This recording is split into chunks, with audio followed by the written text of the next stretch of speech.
Ship of horror: discovery of the last slave ship to America brings new hope to an old community.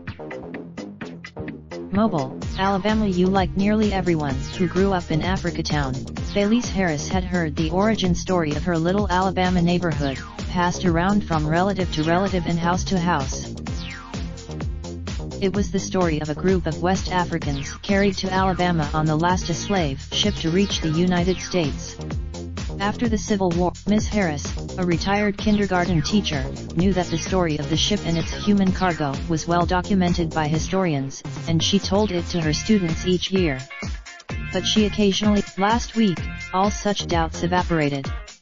A team of research historians lauded the discovery as a crucial missing piece of the broader American story. In Africatown, now it's like letting us know that it's really real, said Miss Harris, 58. It's real. While it is too soon to say whether the Clotilda will be raised or restored, and if it is, where exactly it will go, the people of Africatown are already dreaming that the ship's bones will reside with them, serving as a key not only to the past but to the future, attracting tourists and sparking a much-needed renaissance.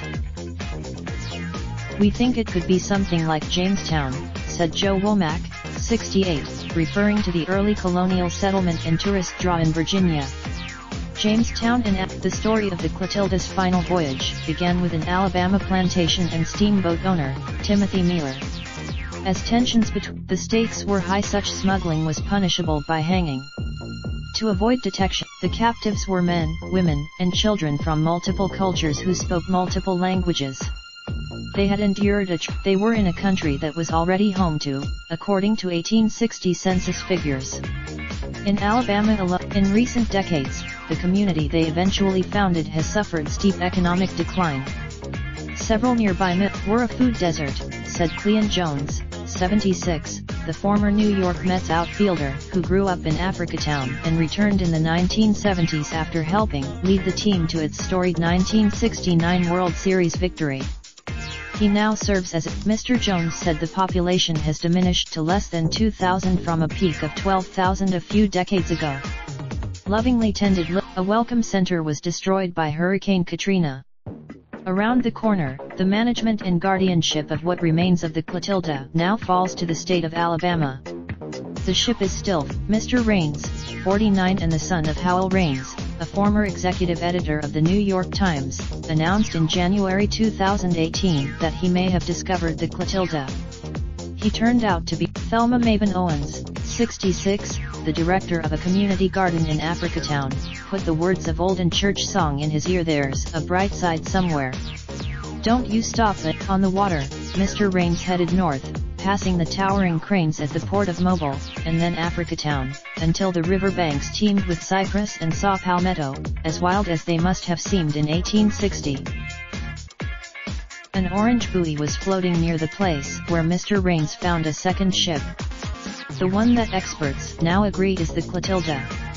An Alabama Marine, Mr. Raines said the wreck was perhaps 5 feet below the surface, largely intact, and cockeyed in the mud. Many of the men and women left on the shore by Mr. Foster had hoped to return to Africa at the end of the Civil War, but their plans proved unworkable and they found themselves stuck. So they established. Some families bought land from former slave masters. Mr. Miller, according to Ms. Diouf's book, refused to give any land away. They chose as a leader. By the mid-20th century, Africatown was in full flourish. Mr. Jones in Africa had a stigma, he said. I remember going, my reaction always was, take me back. You brought me over here. Jocelyn Davis, 42, is a sixth-generation direct descendant of a Clotilda survivor named Charlie Lewis. 4 years, who wants to know you were brought over on a bet? She said. But as she grew older, she read up on her past, and on the achievements of the Clotilda survivors.